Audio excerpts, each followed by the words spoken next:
Friends, आप सभी का हमारे YouTube चैनल अध्यापक मंत्रा पर स्वागत है। तो आज हम बात करने वाले हैं ऐसी गजब की 5 टिप्स जो कि आपके सीटेट एग्ज़ाम को क्रैक करने के लिए काफ़ी होंगी।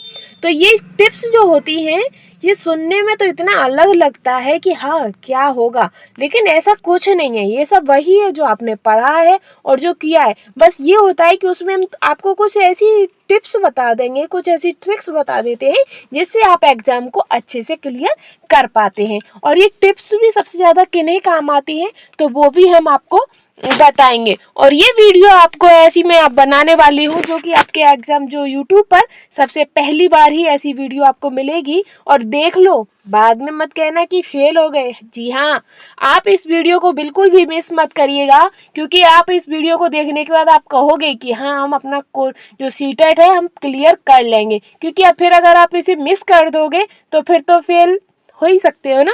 तो इसे फेल, अगर किसी को भी फेल नहीं होना है तो ये टिप्स और ये वीडियो बिल्कुल भी मिस ना करें। तो चलिए हम बात करते हैं कि हम सीटेट को कैसे क्या करें, ऐसी क्या टिप्स अपनाएं जिससे हम सीटेट को क्लियर कर सकते हैं। तो जिसमें हमारा पहला पॉइंट रहेगा, काफ़ी बच्चे हैं वो पूछते हैं कि क्या हम कोचिंग लें या ना लें, किस चीज़ से पढ़ाई करें।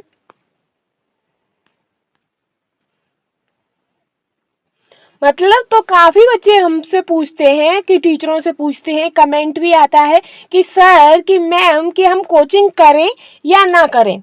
तो मेरी मानो तो अगर आप किसी भी एक अच्छे टीचर से आप पूछोगे कि हम कोचिंग लें या ना लें तो वो आपसे कहेगा कि नहीं बेटा, आपको कोचिंग की कोई भी आवश्यकता नहीं है। क्यों? क्योंकि कोचिंगों में क्या है, आपके पैसे अगर आपको खर्च करने हैं तो आप कोचिंग ले सकते हैं, बड़े से बड़ा कोर्स ले सकते हैं, महंगे से महंगे आप क्या कहते हैं पेड कोर्स ले सकते हैं। लेकिन अगर आपको सीटेट क्लियर करना है तो आपको कोचिंग लेने की कोई भी आवश्यकता नहीं है। अगर आप किसी अच्छे टीचर से पूछेंगे, किसी अपने टीचर से पूछेंगे तो वो आपको कहेगा कि नहीं, आपको कोई भी कोचिंग लेने की आवश्यकता नहीं है। आप बस कुछ टिप्स अपनाइए और अच्छे से स्टडी कीजिए, सेल्फ स्टडी कीजिए, उससे ही आपका एग्ज़ाम क्लियर हो जाएगा। और फिर देश का कोई किसी का भी आपका एग्ज़ाम हो, XYZ, सभी एग्ज़ामों में आपकी सेल्फ स्टडी आप जितना कर लोगे वही आपको सफल कराती है। ना ही कोई कोचिंग वाला आपको घोल के पिला देगा, ना ही कोई बुक आपको घोल के पिलाएगा। वो सिर्फ आपको बताएगा, आपको राह दिखाएगा। पढ़ना आपको खुद ही पड़ता है, इसलिए सेल्फ स्टडी सबसे ज़्यादा इम्पोर्टेंट होती है।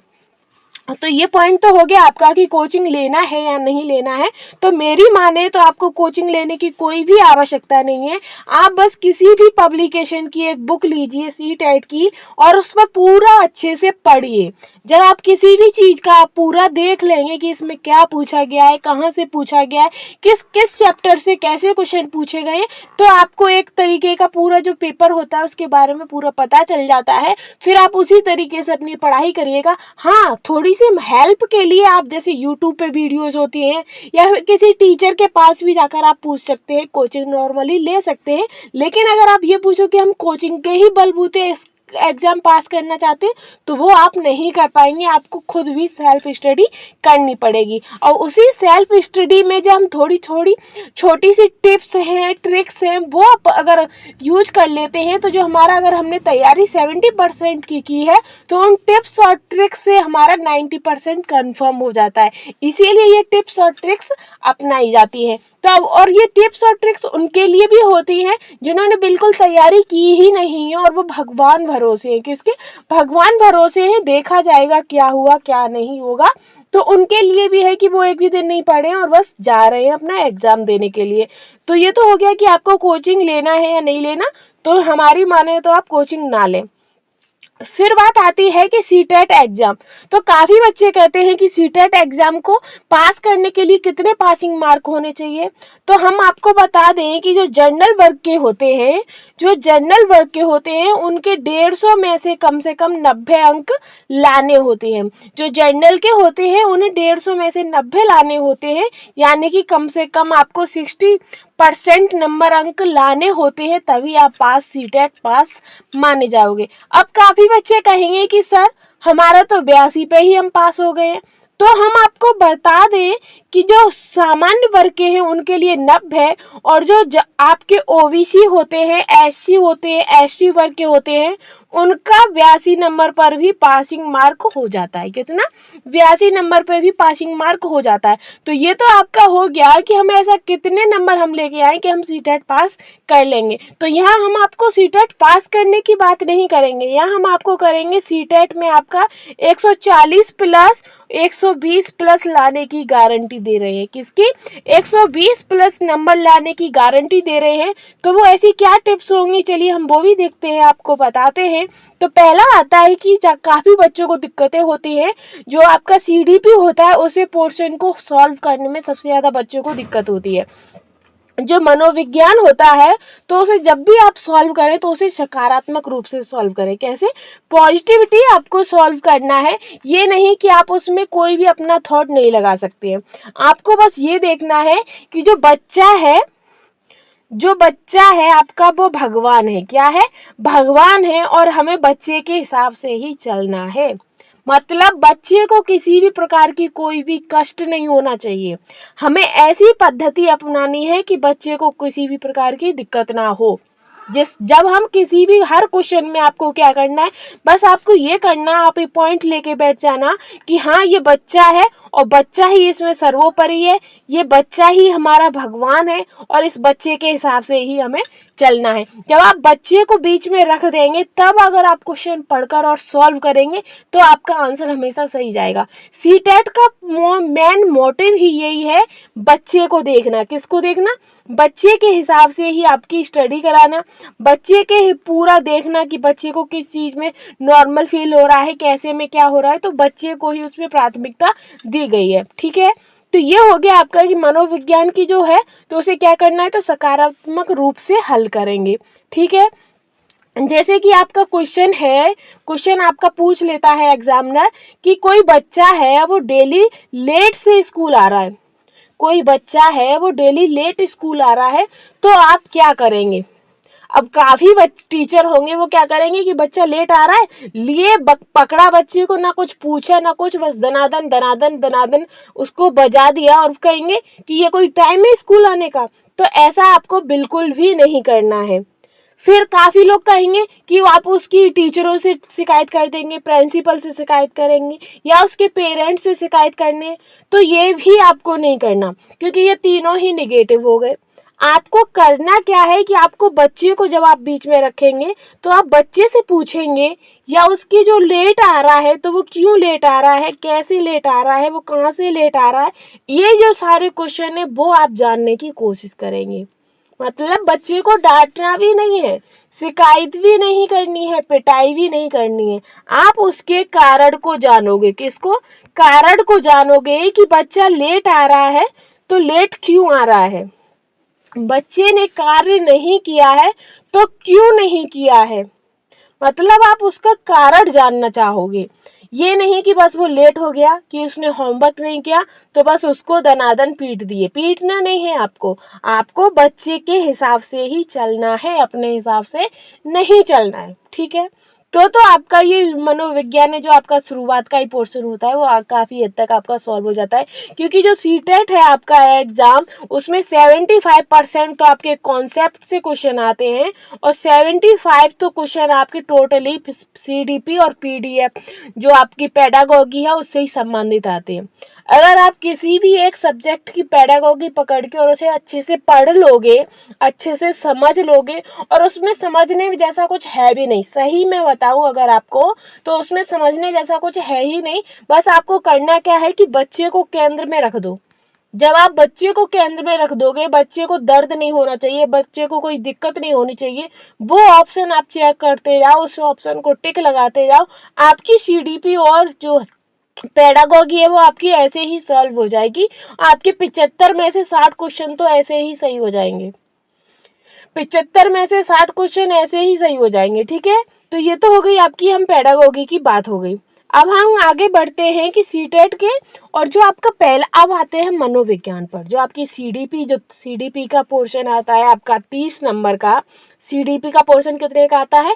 30 का आता है। तो 30 में से आपके 15 क्वेश्चन तो आपके उससे हो जाएंगे, पेडागोगी से, और 15 क्वेश्चन आपके ये सिद्धांत वगैरह से हो जाते हैं। ठीक है, तो उसमें आपको करना क्या है कि जितने भी सिद्धांत हैं, जैसे पियाजे का है, स्किनर का है, कोलबर्ग का है, बंडूरा का है, पावलक का है, फ्राइड का है, मैकडूगल का है, थॉर्नडाइक का है, तो ये जितने भी सिद्धांत हैं आप ये सारे सिद्धांत रट लो। सही बात तो ये है कि आप ये सारे सिद्धांत घोर के पी जाओ बस, क्योंकि इन्हीं सिद्धांतों पे आपका क्वेश्चन ही वो सीडीपी में भी पूछ लेगा, एक दो क्वेश्चन हिंदी में भी पूछ लेता है, एक दो क्वेश्चन संस्कृत में भी पूछ लेता है, मैथ में भी और पर्यावरण में भी आपके एक दो क्वेश्चन इस सीडीपी से ही फंस जाते हैं। ठीक है, इन सिद्धांतों से ही फंस जाते हैं। अब सिद्धांतों में आपसे पूछ ही लेगा कि सुल्तान किसका नाम था, तो आपको क्या कहना है कि जो कोलबर्ग ने जिस चिंपांजी पर जो अपना वो किया था, पूरा काम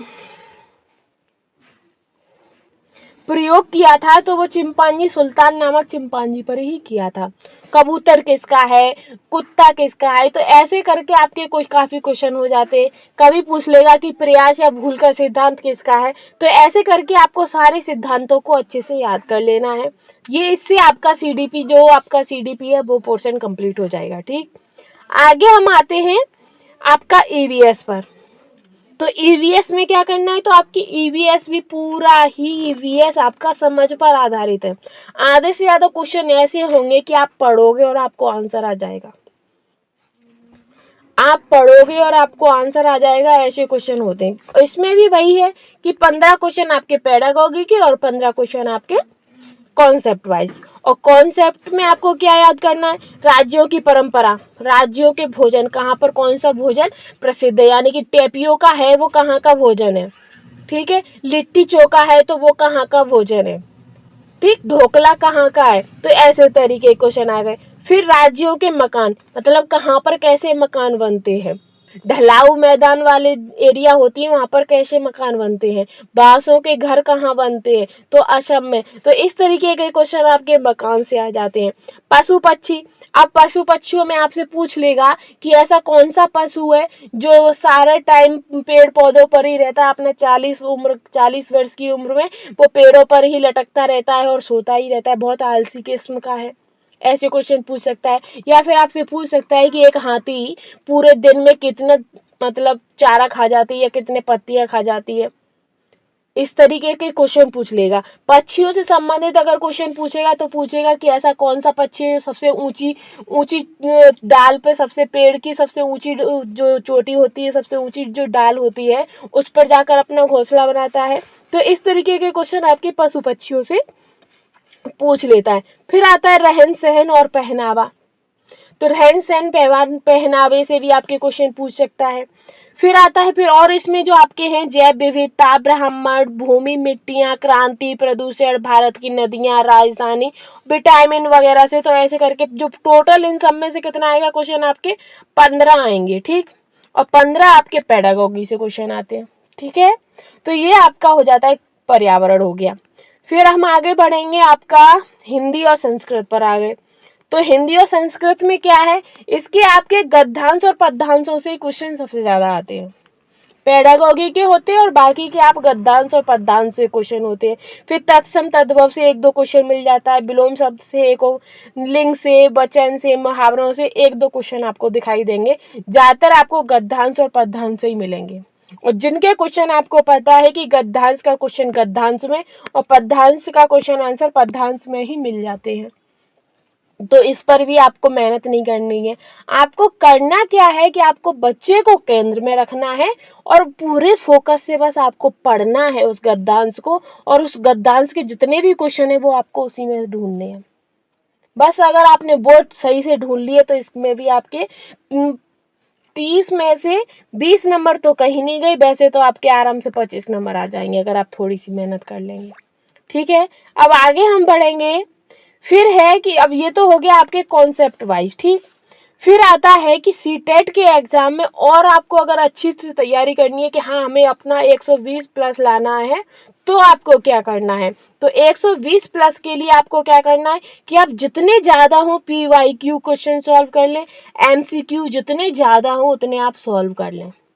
प्रीवियस ईयरली एग्जाम के जितने भी क्वेश्चन पेपर हैं, जितना ज़्यादा आप सॉल्व कर लोगे उतना ही आपको बेनिफिट होगा, ये गारंटेड है। आप इधर उधर की बुकें, इतनी बड़ी बड़ी बुकें पढ़ने से अच्छा है, इतनी बड़ी बड़ी, कि आप जितना ज़्यादा हो सके उतने अपने क्वेश्चन आंसर सॉल्व करें। जो प्रैक्टिस सेट आते हैं, आप टारगेट बना लो कि आपको दिन में 2 प्रैक्टिस सेट सॉल्व करने हैं, यानी कि 150 आपके 300 क्वेश्चन आपको प्रतिदिन सॉल्व करने हैं। तो मैं गारंटी दे सकती हूँ कि आपके 120 प्लस क्वेश्चन सॉल्व हो जाएंगे सीटेट में, और आप रिकॉर्ड बनाओगे कि आपके सीटेट में कितने नंबर आ गए। फिर है आपका नेक्स्ट, और सीटेट एग्जाम में मॉक टेस्ट लगा लो जितना। इंग्लिश के लिए, और जिनके पास संस्कृत होती है या इंग्लिश होती है, कोई भी सब्जेक्ट का जितना हो आप मॉक टेस्ट लगा लें। प्रीवियस ईयर लिए एग्जाम जितना हो उतना सॉल्व कर लें, और आपके जितने भी आप मॉक टेस्ट लगा लेंगे, जैसे टेक्स्ट बुक का मॉक टेस्ट है, सबसे अच्छा ऐप है आपका टेक्स्ट बुक का, जिसपे आप अपना जितना हो उतने मॉक टेस्ट सॉल्व कर लें। उससे आपको ये भी हो जाएगा कि आपने कितने क्वेश्चन, आपका स्कोर जा रहा है, और जितने ज़्यादा आप सॉल्व कर लोगे ना उतना ही आपको फ़ायदा हो जाएगा। तो ये मैंने आपको इतने बढ़िया टिप्स बता दिए हैं कि आप इतना बस कर लो, फिर आप कहोगे कि हाँ मैम आपने सही कहा था कि वाकई में मेरे 120 प्लस क्वेश्चंस नंबर आ गए हैं सीटेट में। मुझे सीटेट से इतना डर लगता था और अब मुझे सीटेट बहुत ही ज़्यादा पसंद है। सीटेट में कुछ भी नहीं है, कुछ भी, बस आप थोड़ा सा मन लगा के पढ़ ले। और पेडागॉजी जो कि आपकी 75 नंबर की है, उसमें बस आप बच्चे को केंद्र में रख ले। क्या करना है आपको, बस बच्चे को केंद्र में रखना है और आपका सीटेट का ऐसे ही पूरा क्लियर हो जाएगा। समझ रहे हो? क्योंकि कॉन्सेप्ट वाइज अगर देखा जाए तो सभी लोग याद कर लेते हैं। सीटेट में अगर किसी को दिक्कत आती है तो पेडागॉजी पर ही आती है ज़्यादातर दिक्कत। ठीक है, तो जो आप 75 नंबर का जो आपका कॉन्सेप्ट वाइज होता है, अगर आप उसमें 60 नंबर ले आते हो, इधर पेडागॉजी आप थोड़ा भी ध्यान करके और थोड़ा भी नेक अच्छे से पढ़ लो, तो इसमें भी अगर आप 75 में से 60 ले आए तो कितने हो गए आपके 120 प्लस। तो आपके यही हो गए क्वेश्चन बिना मेहनत किए।